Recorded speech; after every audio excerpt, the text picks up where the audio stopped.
세종께서 법을 펼친 이래로 이 학문적으로 거듭 그 이론을 시대와 장소에 맞게 두루 펼쳐나가게 됐는데, 그 대승불교 꽃이라는 것은 그만큼 적어도 인도에 비춰보면 가장 후기에 속하니까 그만큼 이론적 전개가 심오하고도 번세하게 되겠다, 이런 의미가 되고, 또 다른 의미로는 뭐냐, 그만큼 이해하기가 어렵다, 이런 말씀을 드릴 수가 있습니다. 그래, 대개 보면 유시가 가면 첫인상이 뭐냐면 알기 어렵다. 그러니까 너도 모르고 나도 모르고 누구도 모른다, 이게 첫인상이란 말이죠.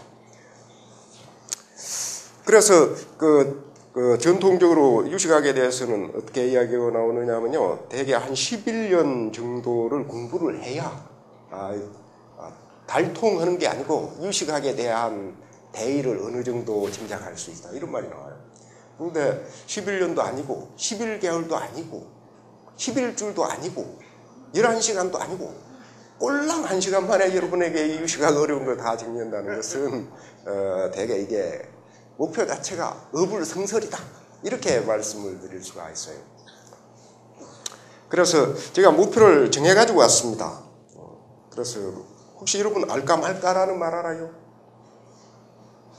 그러면 다른 말로 말은 따라서 알뚱말뚱이란 말을 알죠. 그러니까 오늘 유식학 제가 강좌하는 것은 목표는 뭐냐면, 유식이라는 불교에 뭔가가 하나 있는데 여기에 대해서 좀 알까 말까 하다, 이 정도까지가 여러분이 됐으면 오늘 제가 드린 말씀을 충분히 이해하고도 나왔다, 이렇게 말씀을 드릴 수가 있겠습니다.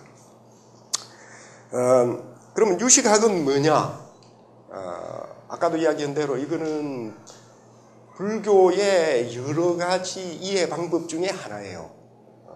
여러분들 불교를 여러 가지로 이해하는데 시대와 장소와 공간에 따라 다양하게 펼쳐진단 말이죠.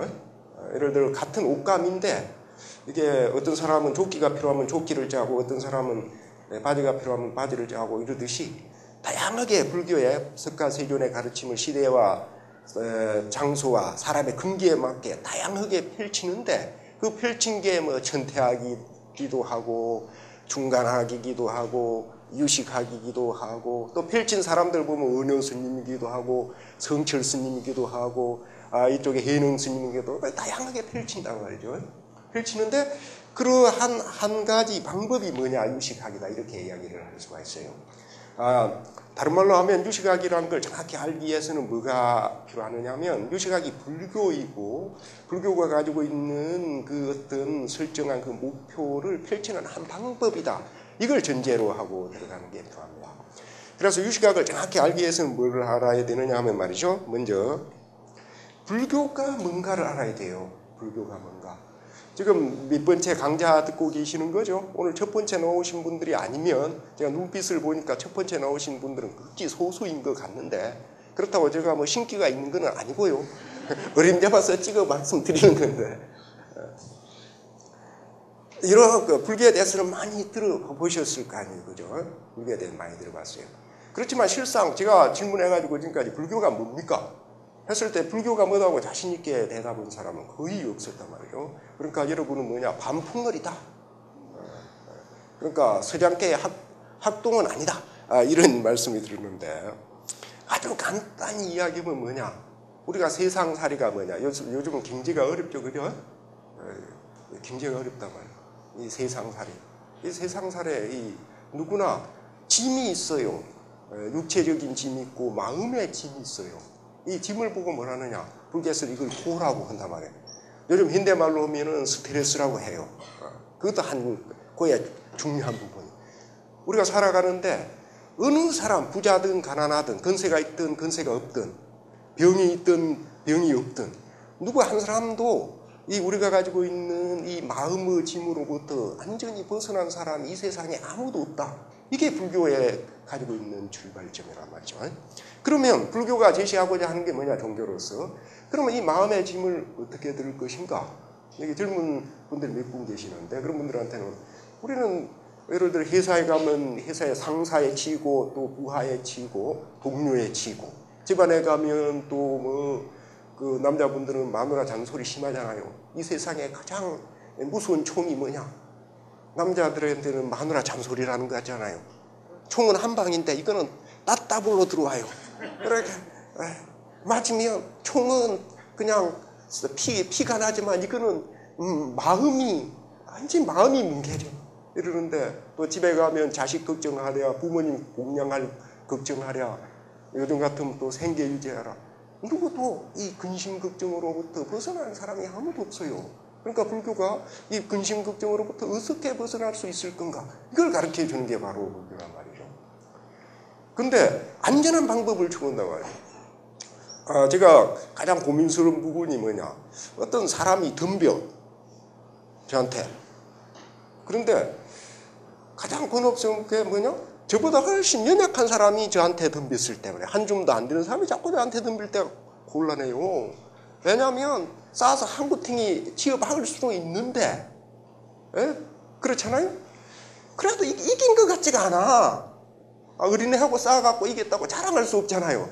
혹시 저보다 덩치가 더 큰 사람이 해가지고 보면 한 대 때리고 이제 2대 맞더라도 그 사람 그래도 강단이 있더라, 용기 있더라 이런 소리나 듣는데 그렇잖아요.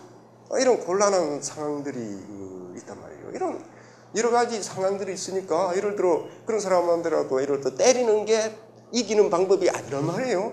그렇죠? 그러니까 이 세상 살아가면 우리가 여러 가지 스트레스라든지 아니면 근심 걱정이 있어서 여러 가지 방법을 취하는데 항시 뭐냐? 완전히 그걸 통해 가지고 해결됐다는 그런 느낌보다는 언제나 뒤끝이 있어요. 언제나. 그리고 우리가 가지고 있는 근심, 걱정이 스트레스가 한 가지가 아니에요. 이 중중무진으로 겹쳐 있단 말이에요. 자기가 가지고 있는 근심은 오직 하나다. 이렇게 말하는 사람도 알고 보면요. 그게 가장 큰 근심이고 그 밑에 수많은 근심들이 있단 말이에요.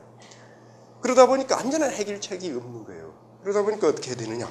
불교에서 그 안전한 해결책을 제시하고자 한다. 그러니까 다른 말로 하면 불교는 뭐냐. 이 고해에서 우리가 살고 있는 이 세계, 우리가 가지고 있는 마음의 짐, 이것으로부터 어떻게 벗어날 건가 이걸 가르쳐주는 방법이란 말이에요. 제가 아는 어떤 사람이 한 번은 대중 목욕탕을 갔대요. 갔는데 새벽 한 6시 반인가 이렇게 일찍 갔대. 그런데 가보니까 사람이 한 사람도 없는데 한 70 몇 세 보이는 그 어르신이 있는데 한쪽 벽에다가 계속 물을 퍼뜨리고 있다는 거예요. 그래서 물을 퍼뜨리고 있어요. 깜짝 놀랐지. 뭐 하는 건가? 왜 저쪽에다가 저리 물을 퍼뜨리고 있는가 보니까 요즘 그 대중탕도 이제 그 내부 그 공사를 잘했어요. 옛날에는 그냥 하얀색 타일로만 발라놨지만 요즘은 이제 그림도 엮고 이러잖아요. 그죠?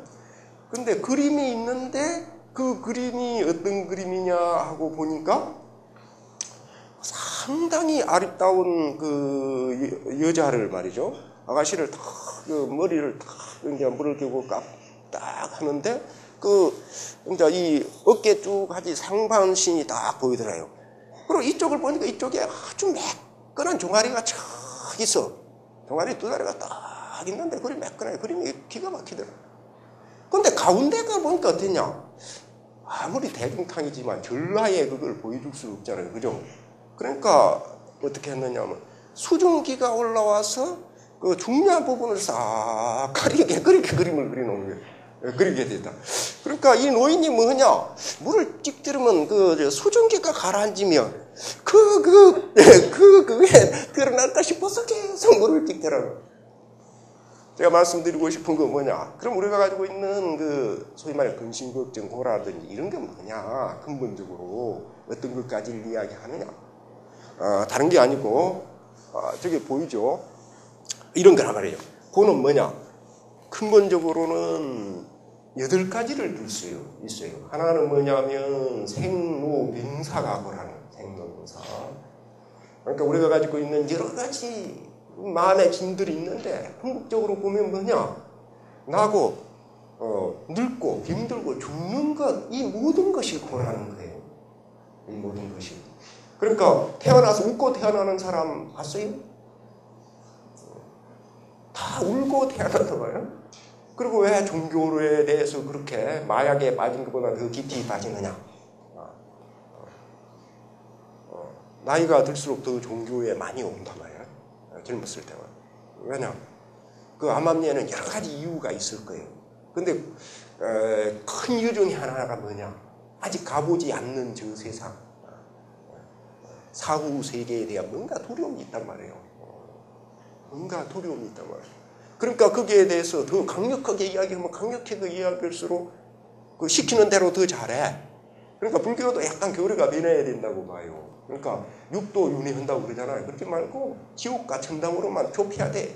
그래가지고 세게 믿으면 천당 가고 그렇지 않은 놈은 다 지옥 간다. 세게 밀어붙이면 둘 중에 하나 잡아봐라.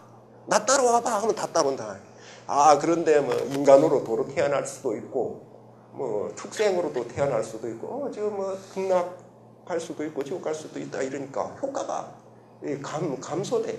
그러니까 이분법이 센 거예요. 도 아니면 뭐다.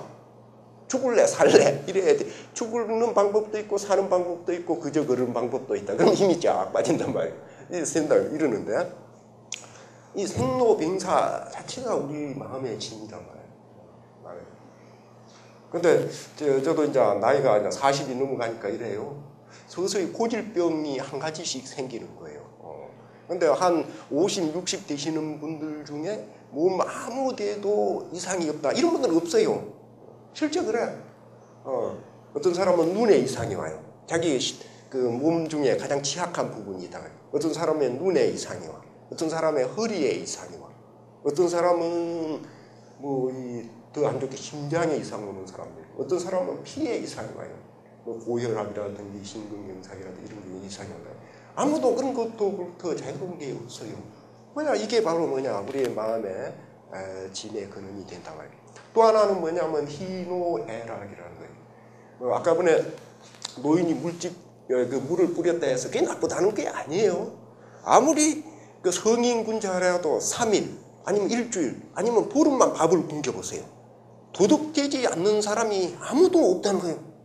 아무리 뭐랄까 청년 길박은 사람이라도 자기 자식의 배를 한 그 일주일 보름만 굶주리게 해봐. 그러면 탄간오리 되지 않는 사람이 아무도 없다는 거예요. 왜냐? 그게 인간의 본성이기 때문에 그래요. 본성이기 때문에 그래요. 누구도 희노애락으로부터 자유로울 수 없다는 거예요. 아무리 이 세상에서 출세했던 사람이라고 하지만 그 사람이 한 번도 슬펐던 적이 없다. 이럴 수 없고 아무리 비루하고 하찮은 사람이라고 할지만 말이죠. 그 사람이 일생 살면서 한 번도 기뻤던 적이 없다. 이럴 수가 없단 말이에요. 누구도 이리 자유로울 수가 없어요. 그러니까 불교는 뭐냐? 결국은 고야로부터 벗어나게 한다는 것은 뭐냐? 궁극적인 근본적인 방법으로 생로병사와 희노애락으로부터 우리를 벗어나게 해주는 거예요. 여러분 주위에 모든 사람하고 다 친하게 지냅니까? 요새는 사람 공부를 많이 해요. 그래서 어떤 그 중요한 이치에 가 있다. 이런 사람들 보면요. 분명히 그 사람 나름대로 하나의 장점은 가지고 있어요. 적어도 하나의 장점은 가지고 있어요. 어떤 이치에 갔다. 예를 들어 어느 회사의 사장이다. 분명히 하나의 장점을 가지고 있습니다. 정 찾아보면 아무리 찾아봐도 없다. 그러면 찾아보는 방법이 마지막으로 하나 있어요. 뭐냐? 손을 기부하라. 그런 사람 되게 보면 손금이 없어요. 다른 아무리 뛰어난 방법을 그 사람이 잘하는 방법이 없는데 그럼에도 불구하고 출세했다. 그 방법이 뭐냐? 아직도 못 알아듣시는 분들 있네. 손을 보면 손금이 없다니까. 잘 비비는 재주라도 있단 말이에요. 이렇게 어떤지 하나의 장점은 있다. 하나의 장점은 있다. 그런데 모든 사람, 이 아래에 있는 사람들 다 보면요. 다 어떤 문제가 있느냐. 모든 사람과 한 사람도 없이 다 친한 사람, 다 좋은 사람 아무도 없어요. 거꾸로 이야기하면요. 아무리 못난 사람이라도 뭐냐. 악한 사람 보면 한 사람이라도 비슷하게 여기는 사람이 있단 말이야. 좋아하는 사람이 있단 말이야. 이게 뭐냐. 희노애락이야. 이 모든 게 거기에서 뭐냐? 우리가 가지고 있는 마음의 짐이 쌓인단 말이에요. 가까이 있는 사람일수록 더 쌓여요. 그러니까 예를 들어 길 가다 우연히 부딪힌 행인이 가지고 행인하고 생긴 갈등보다는 집안에 있는 예를 들어 부모와 자식 혹은 부부 간의 관계가 훨씬 더 갈등이 생겼을 때가 우리의 어떤 마음을 더 아프게 하는 큰 요소가 된단 말이죠. 이런 것들로부터 시작된다. 그러면 약간 진도를 나가서 생로병사와 희노애락은 그러면 어떻게 있냐? 이 고란은 어떻게 있게 되느냐? 이걸 따지면요, 다른 것이 있는 것이 아니고 장애가 있기 때문에 뭐가 있다. 예를 들어 여러분 동맥경화라는 거 알죠? 알겠죠? 왜 그 동맥경화가 생기느냐? 혈관에 장애가 생기기 때문에. 왜 뭐 예를 들어 뇌출혈이 일어나냐? 피가 잘 안 통하기 때문에 생긴다고 그래요. 피가 통하는데 장애가 생기기 때문에 우리가 가지고 있는 모든 이 생로병사를 비롯해 희노애락 이 모든 고는 뭐냐? 장애가 생기기 때문에 생겼다는 거예요. 그러면 이 장애는 뭐냐? 번뇌장과 소지장애라는 건데, 그러면 이건 어떻게 생겼느냐? 왜 그 피가 잘 안 통하느냐? 동맥경화의 경우에 그게 뭐냐면 끈적끈적한 게 붙었어요. 혈관을 막았어. 잘 정상적으로 통해야 되는데 혈관을 점점 막다 보니까 이 피의 통로가 작아지고 그러다 보니까 어떻게 되냐? 장애가 생긴단 말이죠. 피가 잘 안 통해야 된다. 결국은 뭐냐? 뭐가 붙었죠. 이걸 집착이라고 그래요. 불교 같은 경우는 뭐냐? 두 가지 집착이 때문에 아직과 법집이라고 해요. 아라는 거는 뭐냐? 나에 대한 집착이고 법이라는 건 뭐냐?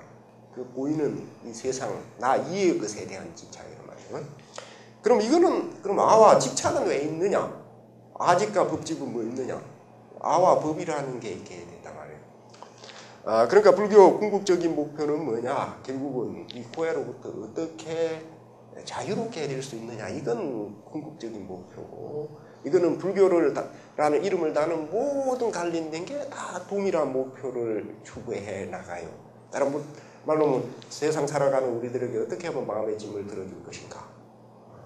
어떻게 하면 마음의 안락을 가지고 이렇게 할 건가? 이건데, 그러면 아까 이야기한 대로 고로부터 쭉 나와서 아와 법이 우리의 뭐냐? 이 고를 여는 이 토대가 되다. 이걸로부터 고가 비롯됐다 하는데, 여기에서 그러면 아와 법이라는 것은 그러면 도대체 어떻게 있게 됐느냐? 여기에 대해서는 이제 각 학파가 다른 생각을 가지고 벌어진단 말이에요. 그러니까 유식학은 유식학대로, 중간학은 중간학대로, 전태학은 전태학대로, 하음학은 하음학대로 이 아와 법이 어떻게 있게 됐느냐 이걸 설명하는데 서로 길어졌습니다만은 지금부터가 이제 유식학에 이제 해당된다 이렇게 보시면 되겠어요. 아까 이야기한 대로 아와 법은 주관과 계까지란 말이에요. 이 두 개가 뭐냐? 이 세 개를 이루는 거예요. 그럼 도대체 이게 어떻게 있게 됐느냐? 이러면요. 여기에 대해서 유식학은 어떻게 설명하냐면요. 여러분들이 많이 들어봤을 일체유심조 혹은 만법 유식이라고 하는데 먼저 주장하는 내용이 뭐냐? 오직 식이 있을 뿐이라는 거예요. 오직 식이 있을 뿐이다. 그러면 식이라는 게 뭐냐? 이렇게 여러분이 궁금해 여기죠. 구체적인 종류야 뭐 바로 뒤에 제가 설명하겠습니다만은 아주 간단하게 이해시키면 뭐냐? 여러분의 삶의 흐름이 식이에요. 여러분은 이미 응아하고 태어났잖아요. 그래서 한 살을 거치고 두 살을 거치고 세 살을 거쳤잖아요. 그렇죠? 10대를 거치고 20대를 거치고 30대를 거쳤잖아요. 그렇죠? 40대를 거치고 50대를 거치고 60대를 거쳤잖아요. 그죠? 벌써 안색이 몇 분은 안 좋아지네.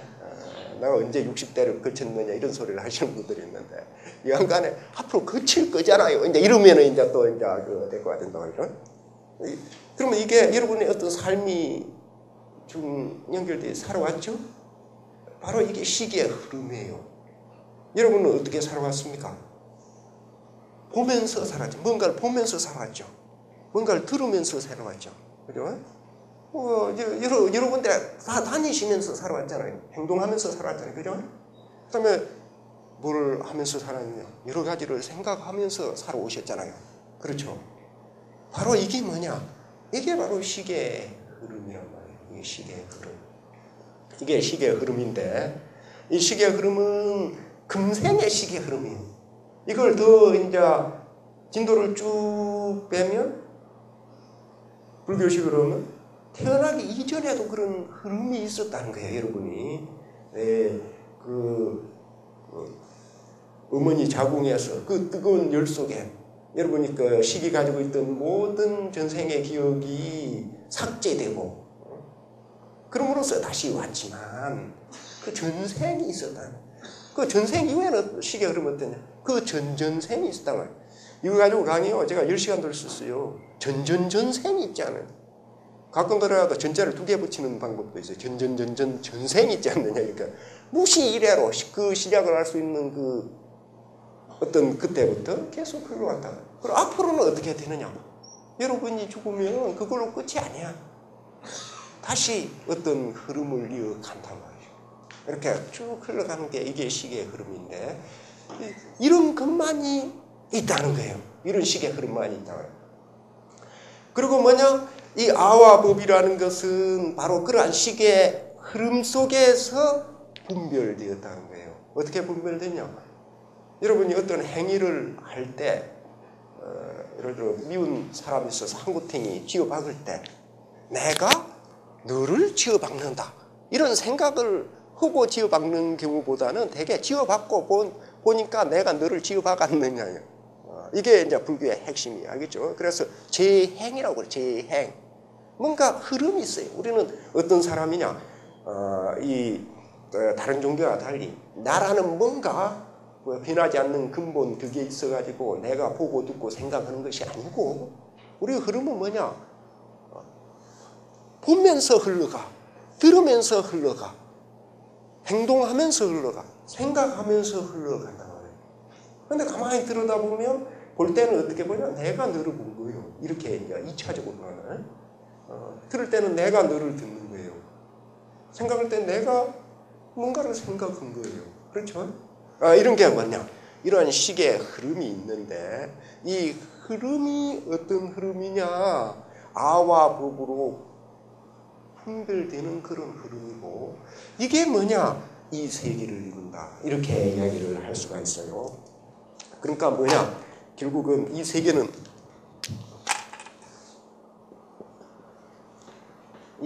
뭐냐? 불교에 이걸 갖다 일체라고 하는데 일체는 뭐냐? 시계의 흐름이란 말이죠. 무시래로부터 올라오는 이 시계의 흐름이에요. 이 시계의 흐름. 이 시계의 흐름인데 이 식은 단순히 그냥 흐름이 아니고 이렇게 보이는 것, 보는 것, 들리는 것,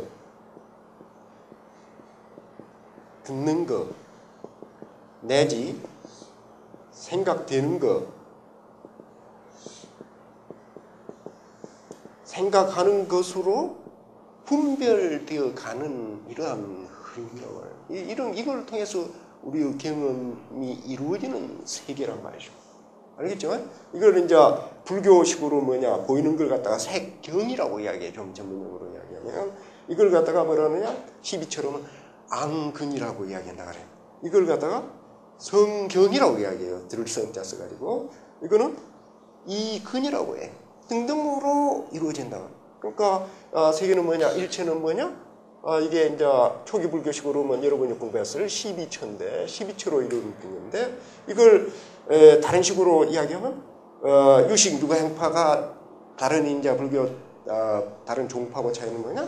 이것도 식이고 이것도 식이다. 이러한 보이는 것 들리는 것도 식의 흐름이고 보는 것 듣는 것도 식의 흐름이다.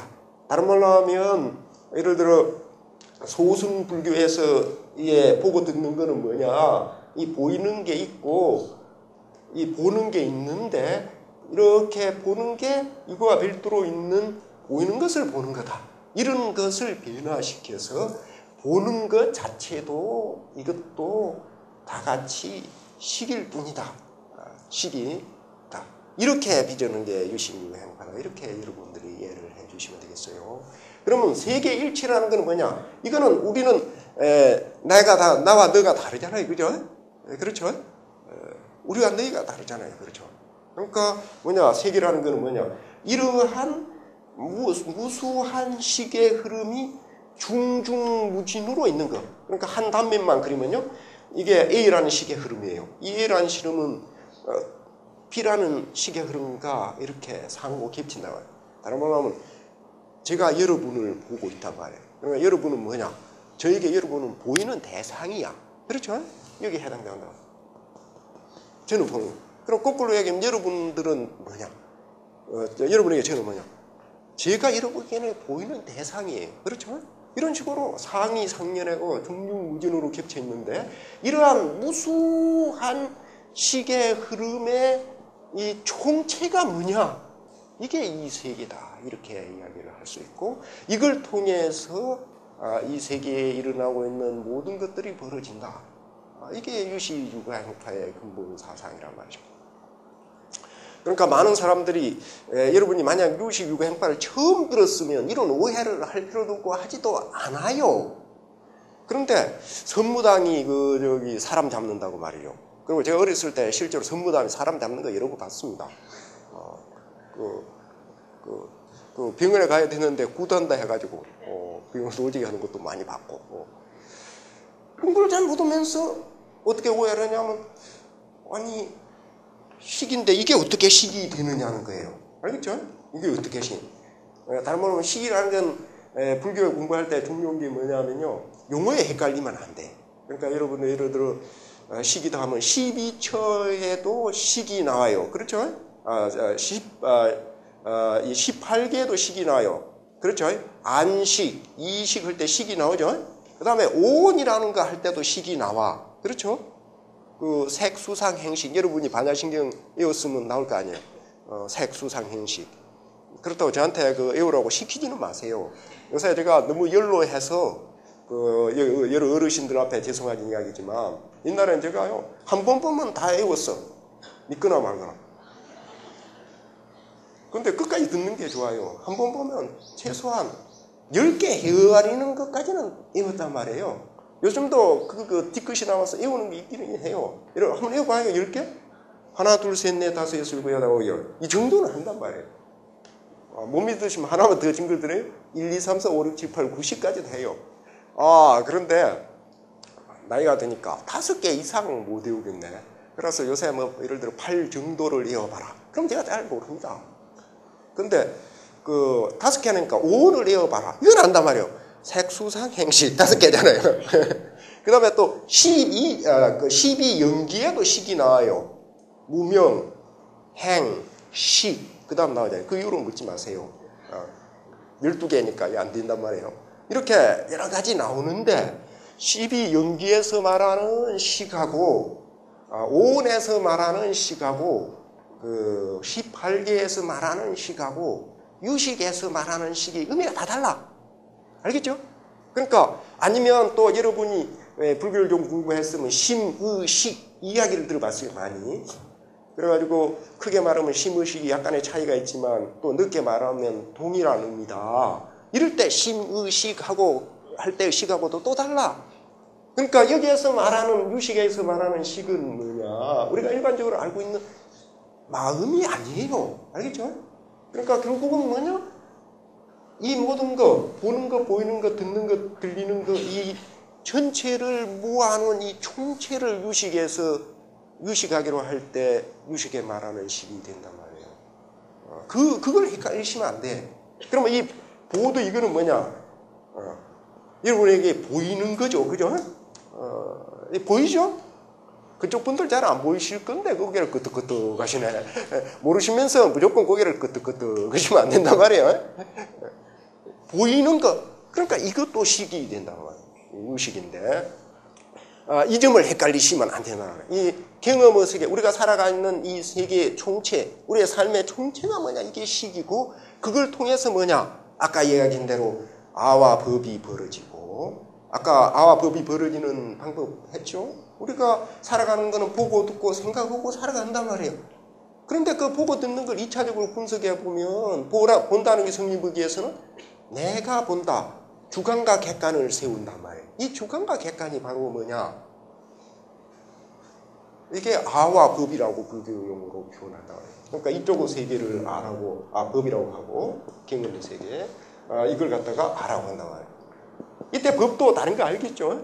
그러니까 여러분이 불법 할 때 법하고, 제법 무아할 때 법하고, 아와 법 할 때 법하고 의미가 다 달라요. 이런 용어에 헷갈리지 마시라 말이에요. 알겠죠? 이런 아법이 벌어진다. 그 다음에 여러분 육시각을 또 하는 사람, 많은 사람들이 헷갈리는 게 뭐냐? 아까 이야기한 대로 뭐냐? 우리 각각이 다르고, 우리는 각각의 시계 흐름이고, 이 시계에 무궁무진하게 겹쳐 있는 게 뭐냐? 이게 이 세계란 말이에요. 이 우주란 말이에요. 이걸 통해서 생로병사와 희노애락이 이루어진단 말이에요. 그런데 많은 사람 또 공부를 선무당을 어떻게 헷갈리냐면요. 시계의 흐름을 이렇게 하나로만 봐요. 이게 식인데 이게 일체다. 이렇게 생각해요. 여러분 중에 혹시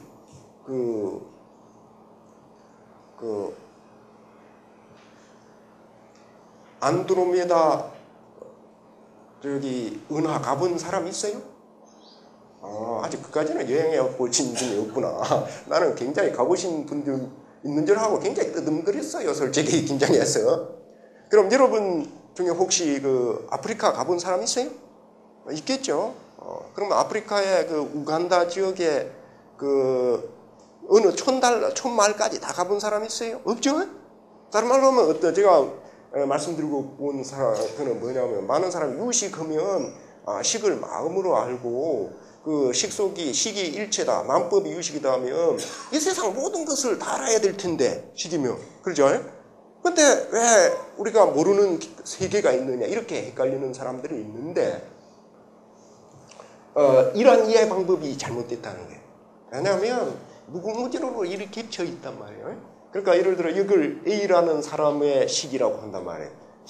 그러면 이 사람은 이게 C나 D나 이런 사람과는 이 세계를 공유하지만, 이렇게 예를 들어 K라는 사람이 있다. 그러면 이 사람의 세계는 이 사람이 공유하지 않아요.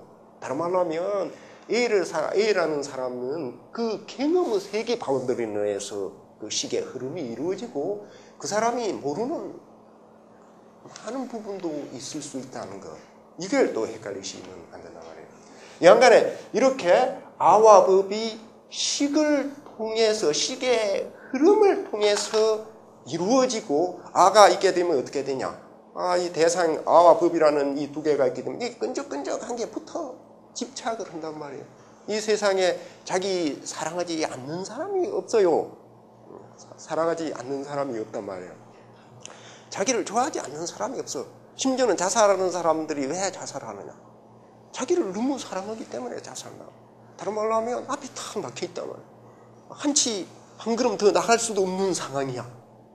그런데 이 어려운 상황에 너무 사랑하는 자기를 그냥 둘 수가 없단 말이에요. 그걸 빼내가는, 그 상황에서 빠져나가는 유일한 방법이 뭐라고 생각하냐? 자살이라고 생각해요. 자기를 사랑하지 않는 사람이 없단 말이에요. 심지어 자살하는 것도 자기를 사랑하기 때문에 한다고 한다. 그 다음에 보이는 거 다 보면, 아무리 마음이 청렴결박한 사람이라도 좋아하는 게 한 가지씩이 있어요. 한 가지씩 있다 말이에요. 뭔가 대상에 대해서 집착, 물건에 집착하지 않는 사람은 사람에 집착. 특히 여기 많은 보살님도 오셨는데, 남자들은 자신 있게 제가 잘 대답 못하겠어요. 근데 여성분들은 어떻게 되냐? 자기 자식에 대한 사랑, 나보기엔 상당히 집착적인 그런 의미가 들어갔는데, 그게 없는 사람이 아무도 없어요. 다 있다. 그러니까 아와 법에 대한 집착이 일어나는. 집착이 일어나니까 어떻게 했냐? 끈적끈적하게 붙었어요. 잘 안 통해. 장애가 일어난단 말이에요. 예를 들어 자식에 대한 집착이 있다. 근데 이 자식이 바라는 대로, 예를 들어 민족 사관학교를 들어갔다가 미국의 그 아이비리그에 갔다가, 그 다음에 아이비리그에서 예를 들어 워튼 스쿨이나 이런 데는 딱 나가면 30만 불 받아요. 연봉이. 우리 돈으로 한 4억 5천 받죠. 첫 해 4억 5천 정도 받아. 이렇게 탁 잘 나갔다가 근데 돈만 잘 벌어서는 안 되는 것은 건강하고 또 아주 뛰어난 대표를 받으면서 일이 나가야 되는데 물론 그런 사람이 없지는 않겠지만 극히 드물거든. 실제 그래요. 공부를 해도 안 따르고 속을 썩인단 말이에요. 그 다음 뭐냐, 어떻게 되냐. 마음이 괴로워 죽겠어. 그 다음에 그런 경우들 많죠. 다 누구나 뭔가 그러니까 집착이 장애를 갖고 장애가 고개를 이걸 통해서 뭐를 어떻게 되냐. 우리가 살고 있는 이 우리의 흐름이 이루어진단 말이에요.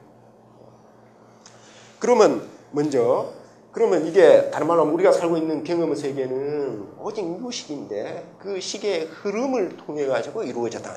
우리의 삶의 흐름을 통해서 이루어졌는데 그러면 그 식의 흐름이라는 건 도대체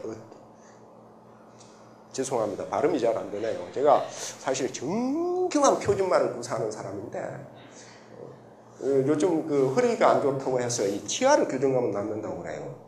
그래가지고 이걸 치아를 교정하고 있는데 이가 문제가 아니고 허리 때문에. 그랬더니 정교한 제 표준말에 상당한 손상을 가져왔네요. 그러났으면 제가 하도 정교한 표준말을 꼭 구사해 드릴 텐데 유감입니다. 이렇게 그러면 식의 흐름이 어떤 거냐? 여기에 대해서 말씀드릴게요. 다른 말로 어떻게 해서 식의 흐름이 있느냐 하는데 이것도 강의하면 한 3년은 강의해야 돼요. 식의 흐름에 대해서. 그런데 딱 잘라서 3분이나 5분에서 강의를 드리면 어떻게 되느냐? 우리 식에는 두 가지 측면이 있다는 거예요. 두 가지 측면. 하나는 뭐냐? 우리 경험 속에 드러난 측면이에요. 드러난 측면. 그리고 또 하나는 측면은 뭐냐? 우리 경험 속에서 드러나지 않는 측면이에요. 그렇다고 없는 것은 아니에요. 예를 들어 요즘 북극이나 남극에서 빙하가 많이 녹는다고 하는데 빙하를 보면 어떻느냐? 물이라는 물이 흘러가죠. 물을 따라 흘러가죠. 그죠? 보면 이 부분은 드러나 있단 말이에요. 그렇지만 그보다 한 8배인가 더 많은 부분은 드러나지 않단 말이에요. 마찬가지로 우리의 삶은 뭐냐?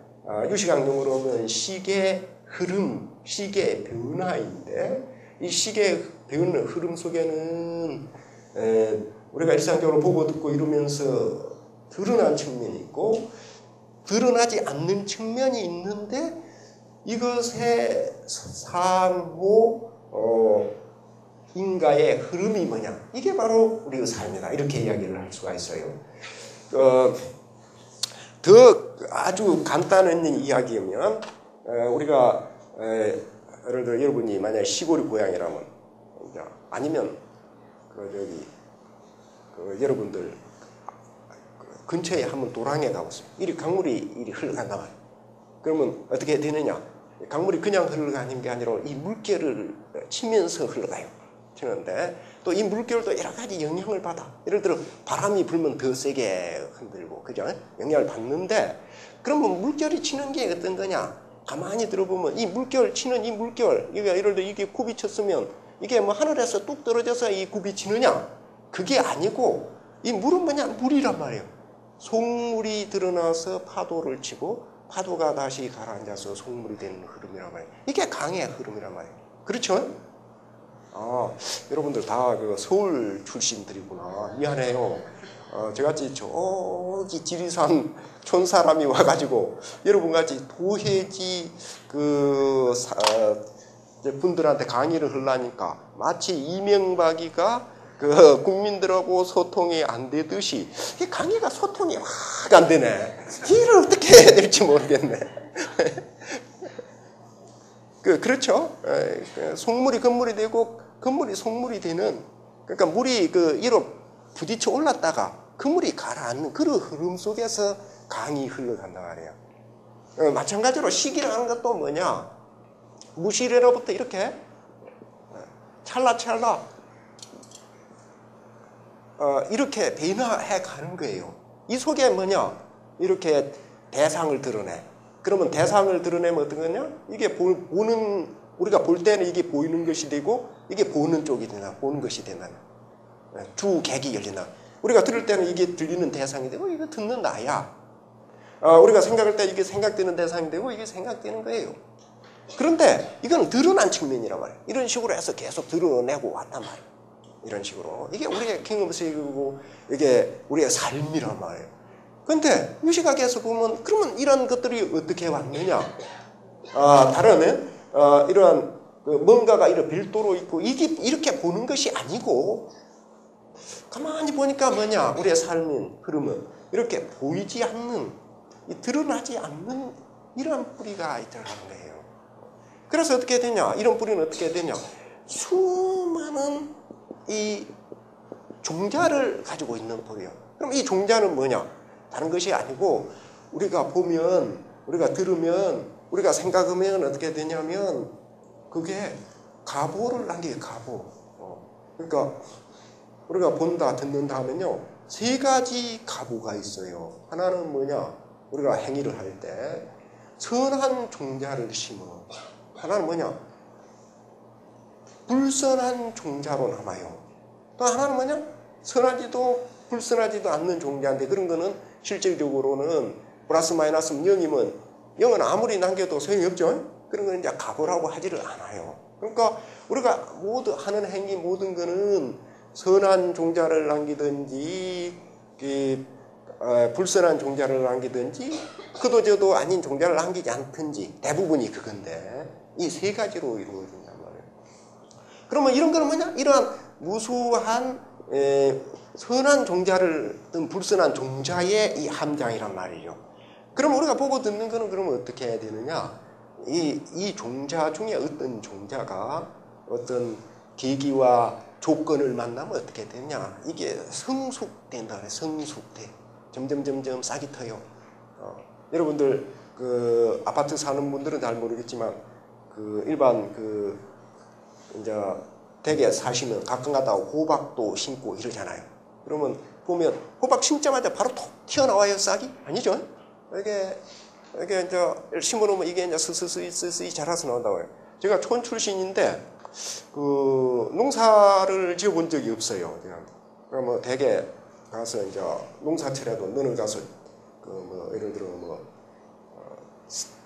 사설을 계속 읽어라. 뭐 저희 할아버님이 한학을 하셨는데 이러면서 제가 좀 특별 대우를 받아 자랐어요.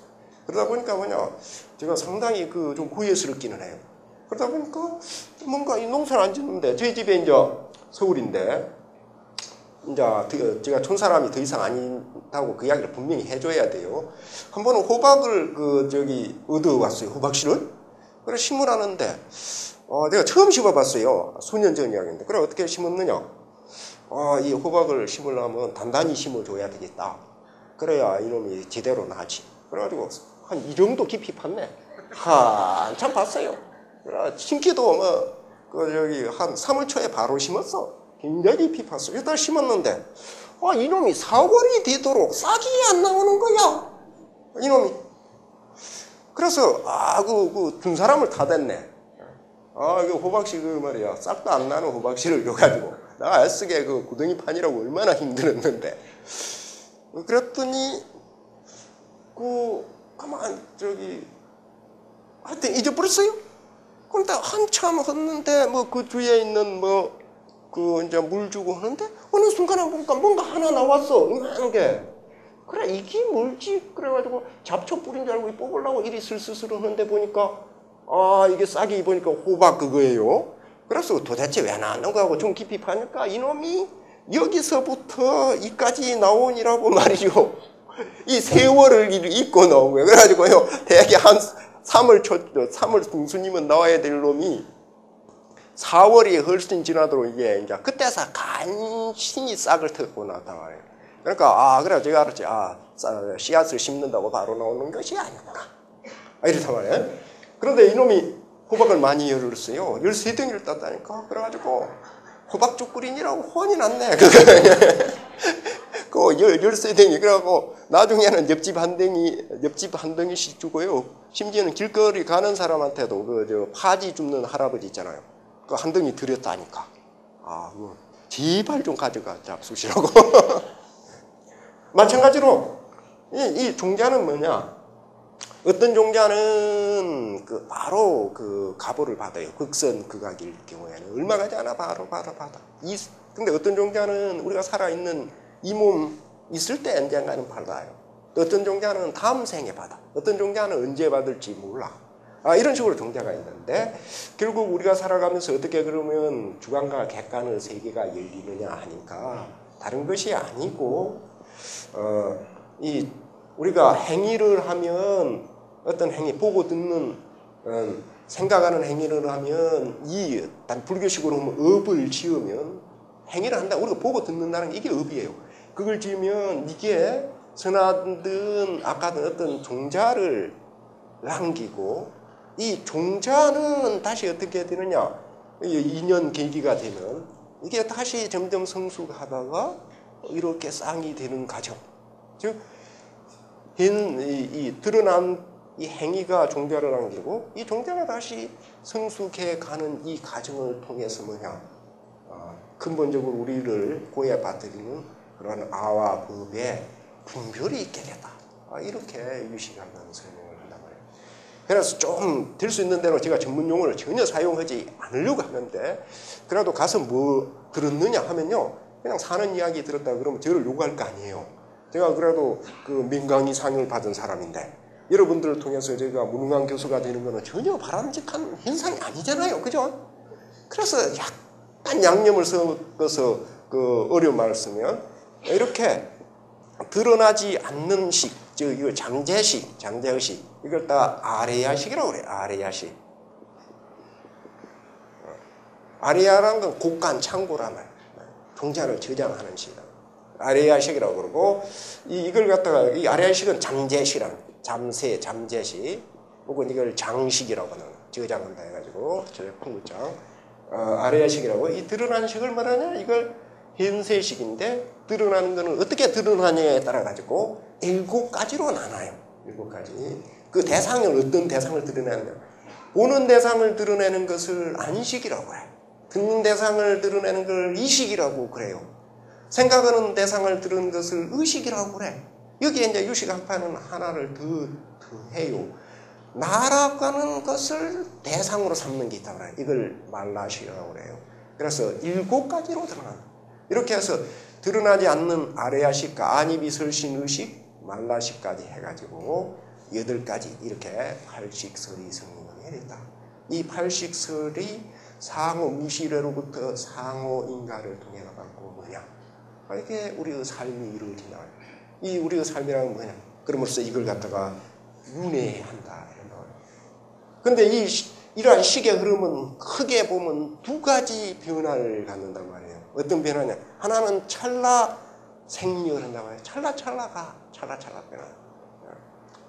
이게 바로 우리 늙어가는 걸 설명한다고 해요. 만약에 나라는 게 고정화되어 있으면 태어날 때 그대로 있어야 된단 말이에요. 그런데 우리 몸은 1살이 때와 2살 때가 다르고 2살 때와 3살 때가 다르고 10대와 20대가 다르고 30대와 40대가 다르고 40대와 50대가 다르죠. 그런데 사람마다 강조하는 포인트는 다르더라고. 어떤 사람들은 50이 되니까 세월이 여삼초더라. 갑자기 세월이 옛날에는 무궁화호 타고 가는 느낌이 드는데 지금은 완전히 KTX 타고 가는 느낌이 확 들더라. 이런 사람들 있고 어떤 사람들은 이미 30대에 그런 이야기를 하는 사람들도 있어요. 어떤 사람은 이제 70대인데 이렇게 찰나찰나 변화한다. 마찬가지로 우리 마음도 고정화되어 있지 않아요. 아무리 좋은 사람도요 싫어질 수가 있어요. 조심들 하세요. 제가 힙박성 발언을 서슴치 않고 합니다. 거꾸로 이야기하면 아무리 믿는 사람도 한마음 돌리면 좋아질 수가 있어요. 제가 이제 유식학하고 불교 인명학이라는 걸 제 주전공을 하고 있어요. 인명학이 뭐냐? 불교 논리학이야. 논리학은 뭐냐면 정확히 이치를 따지고 말이죠. 그 다음에 어떻게 하면 다른 여러 가지 교설과 논쟁을 했을 때 그 논쟁에 대해서 강도 있게 할 수 있냐 이런 거란 말이에요. 그래서 제가 지금 나이가 들고 이런 많이 들었지만 이전에는요 저한테 한번 하면요 완전히 쌍코피 터졌습니다. 이론적으로 해가지고 제가 지금까지 꿀린 적이 없어요. 어디 가서도 논쟁하고 이런 거. 그랬는데 약간 나이가 드니까 어떻게 해야 되느냐? 제 마음도 변하더라고요. 예전에는 그 어떤 뭐랄까 칼날 같은 그랬는데 요새는요 어지간하면 좀 좋게 봐주려고 하고 있어요. 그래서 그래 제가 이해했다고요. 불교에서 지혜와 자비를 동시에 쌍수로 드느냐? 이게 그 서서히 더 다가오나요. 그러니까 모든 사람들 바라볼 때 근본적으로 그 사람을 자비 입장에 봐야 된다고 해요. 너무 거창한 표현이면 그러면요 그 사람을 좋아하는 입장, 선입견을 버리고 긍정적인 입장으로 봐주는 그 시각부터가 중요하단 말이에요. 이렇게 사람도 점점점 바뀌어요. 바뀌어. 이렇게 바뀐다고 해요. 이렇게 바뀌는 이유가 뭐냐?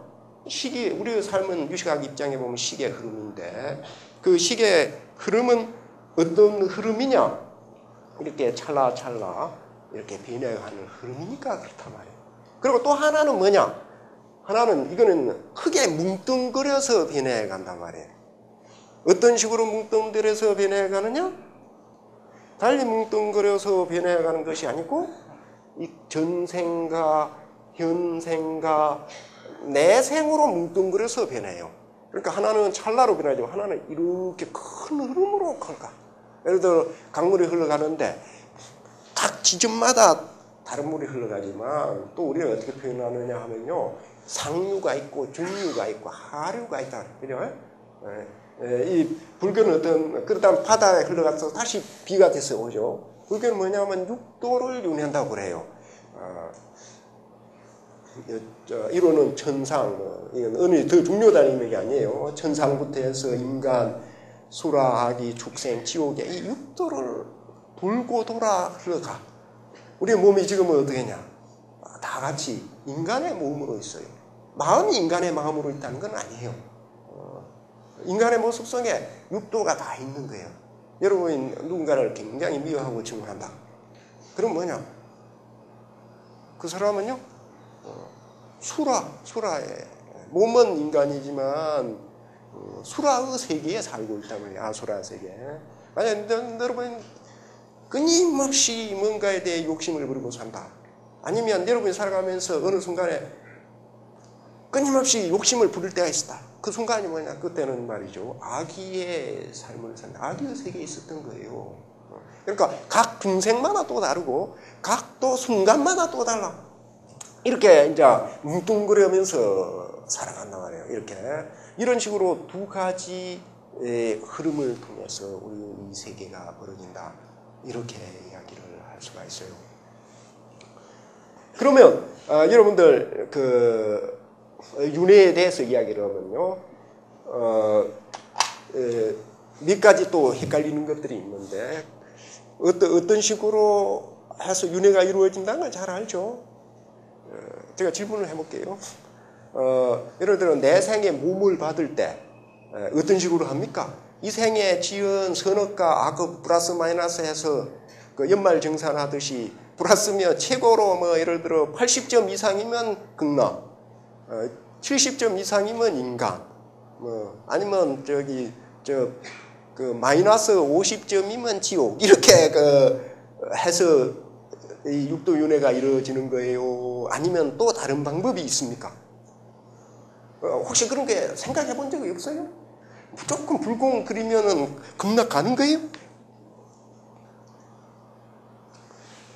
간단히 이야기하면 우리가 짓는 업 중에 아주 쉽게 우리가 하는 여러 행위 중에 두 가지가 있다는 거예요. 하나는 뭐냐? 하나는 그걸 인업이라고 그래요. 인업. 또 하나는 뭐냐? 만업이라고 하는 게 있다. 만업. 인업은 뭐냐? 다음 생애를 이끄는 업이에요. 만업은 뭐냐? 다음 세계를 채우는 업이야. 그러니까 같은 인간으로 몸으로 태어났어도 어떤 사람은 부잣집에 태어나고 어떤 사람은 가난한 집에 태어나죠. 그죠? 어떤 사람은 건세 있는 집안에 태어나고 어떤 사람은 전혀 건세 없는 집안에 태어난다 말이에요. 이게 왜냐? 만업이라는 거예요. 여러분 이런 이야기 들어봤어요? 어느 보살이 그 탁발을 갔어요. 아주 덕이 높으신 분이야. 무수한 중생 구제를 했어요. 그런데 탁발을 갔어. 보사. 탑발을 갔는데 어떻게 했느냐? 딱 바로에 밥을 공양받았어요. 그래 열심히 들었는데 씻는 과정에 뭐냐? 밥풀 때 보리 그것도 쌀밥도 아니고 보리밥 핍이야. 보리밥 풀떼기 3개가 그냥 씻겨서 흘렀어. 그랬는데 어떻게 되냐? 그게 업이 돼서 소로 태어났다는 소로.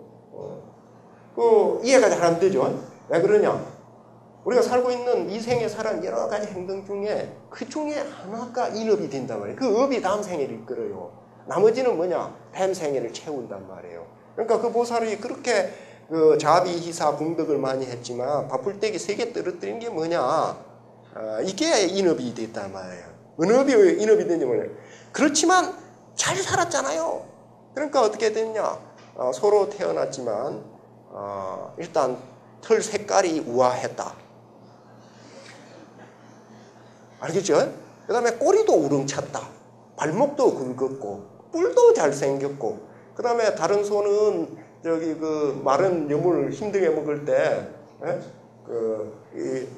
이 소는 아주 부드러운 풀을 먹었다. 왜냐하면 잘 살았으니까 만업이 그리 돼 있단 말이에요.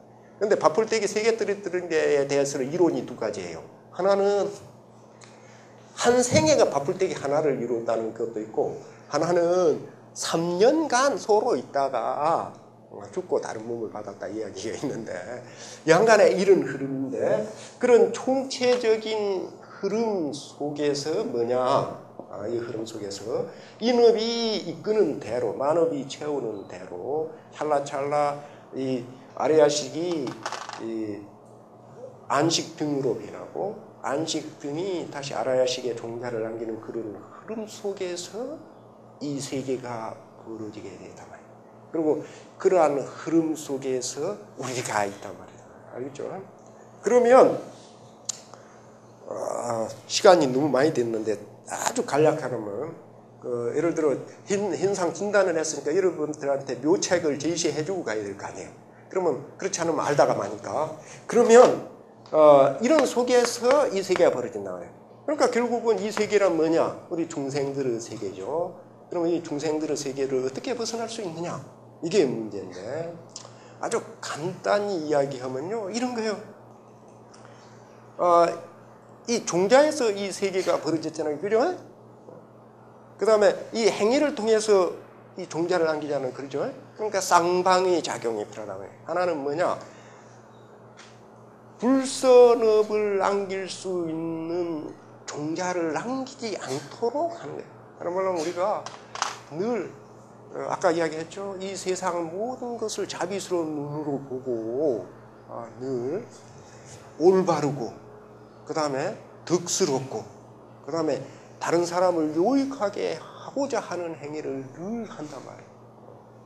행위 자체를 다른 말로 하면 좋은 종자를 남기도록 애를 써야 된다 말이에요. 대개 보면 할머니가 바르고 어머니가 바르고 그런 집안에 큰 인물이 나와요. 우리 보면 주위 동료들도 보면 되게 다른 사람한테 밥이라도 한때 딱 제대로 사고 다른 사람에 의해서 마음이라도 쓰고 이런 사람 보면 되게 보면 보면 얼굴 색깔이 달라. 인상이 달라. 이렇단 말이죠. 그러니까 한 대 한 대 계속 누적되다 보면 굉장히 여러 가지 좋은 일들이다. 그리고 또 하나는 뭐냐? 원래 심겨진 종자가 있단 말이에요. 이거는 우리가 이 삶의 일회용이 아니라 말이에요. 무시일회로부터 우리가 흘러오는 그런 삶 속에 있어요. 다른 말로 하면 여기 종자가 그냥 있는 게 아니고 이 종자가 종자로 이걸 종자생 종자라는데 종자가 종자를 남겨서 악업을 지으면 그 악업의 종자 불선의 종자는 계속 불선의 종자로 찰나찰나 변화하면서 이어져 나간단 말이에요. 마치 물이 흐르면 물이 흐르듯이 말이죠. 이렇게 흘러간단 말이에요. 그러니까 어떻게 되느냐? 두 번째 하는 방법은 뭐냐? 이 불선의 종자를 가려서 그 불선의 종자를 다시는 싹이 튀지 못하도록 불태우는 작업을 해야 된다. 그 불태우는 작업이 뭐냐? 이게 유식, 육아 행팟을 제공하는 수행 방법이다. 이렇게 이야기할 수 있는데 그 수행 방법은 어떤 거냐? 5가지가 있는데 이미 시간이 너무 지나가지고 제가 설명드릴 수는 없고요. 하여튼 뭐냐? 여러분이 할 수 있는 건 뭐냐? 늘 마음을 현재 지금 이 순간에 머물게 하면서 그 마음이 삿되지 않도록 늘 무게의 중심을 잡는 게 이게 가장 중요하다. 이렇게 말씀을 드릴 수가 있겠습니다. 다음에 한 번 더 불러주세요. 그래야 내가 이 이야기를 하지. 그 1시간 만에 이 모든 걸 이야기하라는 것 자체부터가 심히 무리입니다. 그래서 부족하지만 오늘 이 강의는 여기서 마치도록 하겠습니다.